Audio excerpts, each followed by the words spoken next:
Olá, você está ouvindo a newsletter Só no Rivotril, porque aqui a gente toma de canudinho.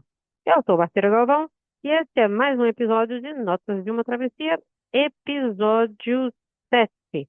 Antes de continuar, eu quero agradecer aos novos ouvintes. Aqui tem novos ouvintes todo o episódio, graças a Deus. Quero agradecer, pessoal que está ouvindo aqui no Brasil com força e no exterior, especialmente em El Salvador e no Vietnã. Vocês acreditam que tem gente ouvindo tem brasileiro lá no Vietnã ouvindo a gente? Muito louco, né? E a todos que nos acompanham pelo Spotify e pelo Apple Podcasts. Eu também queria deixar um recado para uma stalker que está me stalkando aqui agora, gente. Agora nós temos stalkers. Conste, eu sei que você está me tocando, tá? E isso é só por causa do Fábio Júnior. E agora, não só por causa do Fábio Júnior, por causa da alma gêmea. Você mandou a sua alma gêmea que está me tocando também. E agora, gente, a família inteira está me tocando só por causa do Fábio Júnior. Deixa eu fazer até uma notinha aqui, para eu nunca mais falar do Fábio Júnior. E daqui a pouco vocês vão ter, sei lá, vão me cercar na rua, vão me pegar de pau aí, vai comer o pau porque eu falei mal do Fábio Júnior. Não falei mal do Fábio Júnior, eu só falei da música do Fábio Júnior, que a alma gêmea não existe. Mas aí a alma gêmea da Consta ficou brava também. Daqui a pouco eles vão me pegar na rua, então nunca mais vou falar do Fábio Júnior aqui nesse podcast. O que mais vou falar? Deixa eu ver minha cola aqui agora que eu já fiz a minha anotação aqui pela minha própria segurança, né? Conste. Eu tô vendo que tá me focando, Conste. Você pensa que eu não te vi, não? Momento notinhos de sobrevivência. O que eu vou falar no momento de notinhas de sobrevivência? Eu tenho visto comentários essa semana aqui no Substack que me chamaram a atenção. É, e eu vi dois comentários muito interessantes. O primeiro foi mais ou menos assim: eu tenho tudo, então não deveria estar triste. Quer dizer, uma pessoa que tem tudo na vida e continua triste. E a outra é: eu tenho tudo, mas eu me sinto vazia. Continuo com aquele vazio interior gigantesco, né? Aquele buraco por dentro, assim, né? E aí eu fiquei refletindo nessas coisas. Porque a cabecinha aqui não para de pensar, né? Eu leio as coisas e fica com aquele negócio remoendo assim por dentro. Aí eu fiquei pensando. E comecei assim a elaborar umas ideias assim, né? Que talvez o ponto não seja assim, o que que a pessoa tenha, né? Mas talvez o que que esteja faltando dentro. Porque olhando assim por fora, às vezes realmente parece que a vida da pessoa está tudo assim em ordem, né? Tem estabilidade, tem estrutura, tem conquistas. E quanta gente a gente não conhece? Quantas pessoas a gente não conhece que são assim, né? Que por fora tá tudo bem, mas que por dentro, né? A gente vê que a pessoa é triste, a gente vê que a pessoa, você vê que tem algum problema com a pessoa. E a gente vê que a gente que tá de fora fica pensando, não é assim, né? A gente acha que já que tá tudo bem exteriormente, né? A gente fica se questionando. Mas tem uma confusão aí que a gente faz, que é qual? Que a gente aprende a medir a felicidade pelas coisas que a gente pode ver, pelo que é visível.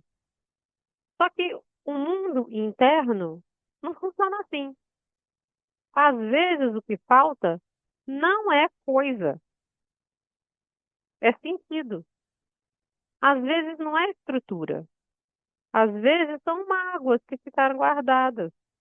Pode ser, sei lá, cansaço emocional, pode ser uma sensação de vazio que nunca foi nomeada, pode ser traço de experiências antigas, coisas da infância, pode ser pequena, pode ser grande, mas aquele negócio fica lá, fica registrado ali por dentro e continua influenciando a forma que a pessoa sente o mundo hoje. E tudo isso pode continuar, pode persistir mesmo quando a vida por fora está organizada. E é por isso que a gente vê gente bem de vida, gente rica, mas que tenta se matar, que vive numa tristeza, vive numa depressão profunda, tomando remédio, e a gente não entende, né? Que a gente acha que tudo é o econômico, que tudo é, nossa, mas ela vive numa mansão, nossa, mas ela tem um carrão, nossa, mas ela tem isso, tem aquilo outro. Mas a gente não está olhando o lado de dentro. Hum? Não é assim? Então, talvez a pergunta aí, eu com o Tico-Teco aqui pensando, né? A pergunta aí talvez não seja apenas assim, o que eu tenho, mas o que ainda está vivo dentro de mim que precisa de ser olhado. Porque às vezes a gente deixa essas coisas aí enterradas, né? Enterrada bem lá no fundo, mas bem lá no fundo mesmo. A gente não quer mexer nessas coisas, porque dói, né? Então a gente deixa essas coisas que estão lá e resolve as coisas externas. Então, externamente, está tudo maravilhoso. Mas ter tudo externamente não resolve automaticamente. Isso está lá dentro, lá naquele, lá no fundão, né? Então, joguei essa aí para vocês refletirem. E esse foi mais um momento notinhas de sobrevivência. E vamos ao que interessa. Depois de a gente sobreviver, vamos para Notas de uma Travessia, episódio 7, O Escândalo de um Deus Transcendente. Deixa eu procurar aqui a minha notinha. Vamos ver se ela não some, porque geralmente elas somem, né? Tô... Deixo tudo separadinho, mas na hora que eu vou ler a parada, desaparece tudo, né? Mas hoje não desapareceu, não. Hoje deixei tudo direitinho. Vamos lá. Depois de compreender que na antiguidade, a gente está falando da religião política, a gente está falando do livro do Eric Voegelin, né? E eu contei para vocês que eu não consegui entender esse conceito que começou lá no episódio 4 com o Olavo de Carvalho, que ele explica sobre a religião política, mas ele não fala o nome, né? E eu fiquei muito confusa, porque eu não entendi que na minha cabeça, e acho que na cabeça de todo mundo hoje em dia, religião é uma coisa e política é outra. E o Eric Vogel ensina que existe uma terceira opção, que é religião política, sendo uma coisa só. E é complicado isso, compreender isso. E aí a gente vem traçando esse caminho da religião política, que não é só uma coisa marcada por externamente, né? Por templos, por uma determinada estética, né? Por uma determinada arquitetura, mas que tem uma forma interna. E aí a gente foi para a religião na antiguidade. E eu descobri que todas as religiões eram políticas, e que foi um choque, porque eu nunca tinha me dado conta. Nunca tinha me dado conta. Isso é um trem que nunca tinha passado pela minha cabeça. Depois de compreender, né, que na antiguidade religião e política formavam uma única realidade, achei que eu já tinha ido longe o suficiente. Mas ao avançar na leitura de Vogelin, percebi que ainda faltava encarar o ponto verdadeiramente exclusivo do livro, aquele que não apenas explica o passado, mas reorganiza toda a história. A introdução de um Deus verdadeiramente transcendente. Até então, o sagrado sempre habitara o mundo. Então, até o cristianismo, até o judaísmo e o cristianismo, o sagrado estava sempre dentro do mundo. Ou era alguma coisa na natureza, ou era o rei, ou era as estrelas, os planetas, entendeu? Alguma coisa dentro do mundo. A partir daqui, o sagrado não está mais dentro do mundo, porque o Deus judaico e depois o né, cristão, ele não habita nem o tempo, nem o espaço que a gente está habitando, ele está fora. E isso foi uma coisa assim, completamente fora da curva para o povo daquela época. Então, até naquela época, o sagrado sempre habitara o mundo. Ele estava na cidade, ele estava no império, ele estava no rei, na ordem cósmica, na história. Mesmo quando os deuses eram múltiplos ou abstratos, pertenciam à estrutura do ser e legitimavam o poder político. A autoridade última jamais estava fora do mundo. E isso fazia da religião um elemento de integração, coesão e justificação da ordem existente, né? O faraó era o filho, era o próprio Deus. Então justificava toda aquela estrutura lá, porque ele era Deus. Aí vem o judaísmo, que rompe com isso de forma radical.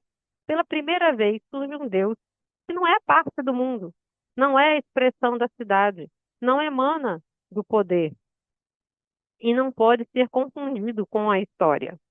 É um Deus criador, soberano sobre todos os povos, exterior ao tempo e à ordem política. Um Deus que não legitima automaticamente o poder, ao contrário, ele pode julgar. É um Deus que está fora do tempo. Então, a partir do momento que ele está fora, ele pode apontar o dedo e falar. Por isso que na Bíblia tem vários capítulos falando: Síria, você errou ali, vou te punir. Egito, você foi, aconteceu isso, você fez isso e aquilo, vou te punir, vou mandar 10 pragas, não sei o quê. É um Deus que pode julgar, porque ele está fora. Colocou todo mundo naquela época, assustou todo mundo, bugou. E foi aqui que eu senti o verdadeiro choque, porque eu não tinha entendido isso até então, né? Porque na minha cabeça, eu nunca tinha parado para pensar como que isso era esquisito na cabeça de um egípcio lá do atrás, entendeu? Porque a gente tem a tendência a pensar que todo mundo pensa, o pessoal de antigamente, né? A, que eles pensavam como a gente pensa hoje, que as categorias mentais deles eram iguais às nossas hoje. E aqui não é, né? É completamente diferente. E eu nunca tinha parado para pensar nisso. Então, quando eu comecei a entender, aí que eu entendi, eu fui ver como que era, assim, realmente bugou a cabeça de todo mundo. Era completamente radical. O judaísmo, o Deus hebreu, foi completamente radical. E aí o cristianismo pegou o mesmo Deus, entendeu? E mandou ver. É, não se tratava de uma mudança moral, nem apenas religiosa, mas uma ruptura no próprio modo de compreender a realidade, porque eles compreendiam a realidade de um jeito e sempre foi daquele jeito, e aí vem o judaísmo mais o cristianismo e muda completa, vira um monte, vai falar, muda completamente. O centro do ser desloca-se para fora do mundo. O poder terreno perde seu estatuto de absoluto, porque até então o poder estava lá no faraó, estava lá não sei aonde, entendeu? Na lua, no sol, no qualquer outra coisa. Na natureza, na mãe terra, entendeu? Estava dentro do mundo. E nenhuma cidade, império ou governante pode mais se confundir com o sagrado sem cometer usurpação. Porque essa ideia com o cristianismo tomou conta de tudo. Passou a ser a ideia geral da sociedade, que Deus estava fora. Então, qualquer um que tomasse, que falasse que agora eu que sou Deus, estava usurpando, está roubando o lugar. O cristianismo aprofunda esse escândalo ao afirmar que o próprio Deus entra na história, quer dizer, no caso foi Jesus, né? Que desce do céu e entra na história sem se confundir com ela. Ele preserva a transcendência ao mesmo tempo em que revela o limite radical de todo o poder humano. E diferente do judaísmo, que permanece restrito na Judéia, o cristianismo se espalha pelo mundo inteiro. Quer dizer, essa ideia do Deus transcendental não fica restrita ali, só na Judéia, não. O mundo inteiro, mesmo quem não é cristão, pega essa ideia, entende o mundo dessa forma. Independente de ser cristão, de seguir o cristianismo ou não, pensa desse jeito. A ordem, peraí, perdi aqui.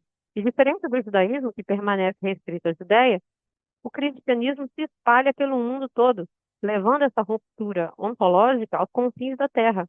A ordem política passa a existir sob julgamento e não mais como instância suprema do sentido. Aí eles ficaram muito bravos, entendeu? Porque Antes, eles mandavam em tudo. Agora, eles estão sendo julgados. Não é uma posição agradável. Vocês, né, passar de juiz a réu, não é legal, né?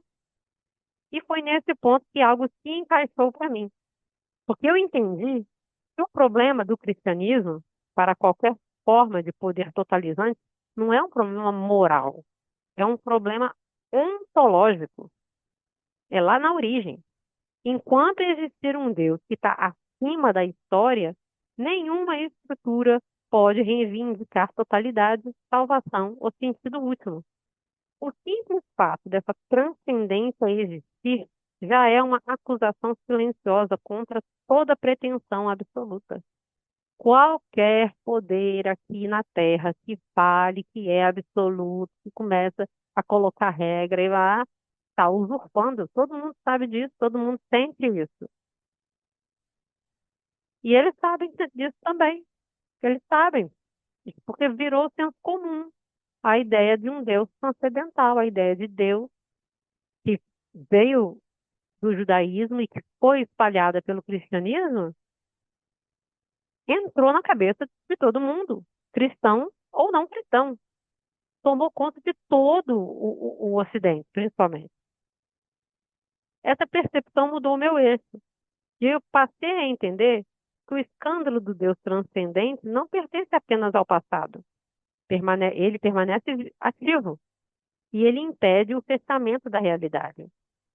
Ele mantém a abertura da consciência humana e talvez seja exatamente por isso que ele seja tão incômodo e tão difícil de ser tolerado, principalmente por certos sistemas totalitários por aí, que têm como lema acabar com o cristianismo. Eles não estão preocupados com a igrejinha ali da esquina, não. Eles estão preocupados com essa questão do que o cristianismo modificou tudo aí, e que eles não gostaram. Bem, agora vamos aos nossos anúncios. Se você ficou até aqui, né? Vamos para lá. Vamos continuar. Se esse conteúdo faz diferença na sua vida, você pode apoiar o projeto de várias maneiras. Com uma assinatura pelo próprio sistema do Substack, que eu já expliquei, é só colocar o seu e-mail, apertar o botãozinho laranja, vai aparecer as opções. Se você quiser só receber o podcast no seu e-mail, aperta a última opção que você vai receber gratuitamente. Se você quiser colaborar financeiramente, você escolhe uma das outras. São quatro opções, você escolhe uma das outras aí. Agora, se você quiser colaborar, mas não quer compromisso, você só quer colaborar com o valor que você quiser, você vai lá no link do Buy Me a Coffee, ou é Buy My Coffee, agora eu estou confusa. Fiquei confusa, gente. Mas está no fim da página, vocês vão encontrar ele aí. Esse apoio ajuda na compra de livros e na continuidade da pesquisa. Os links estão na descrição.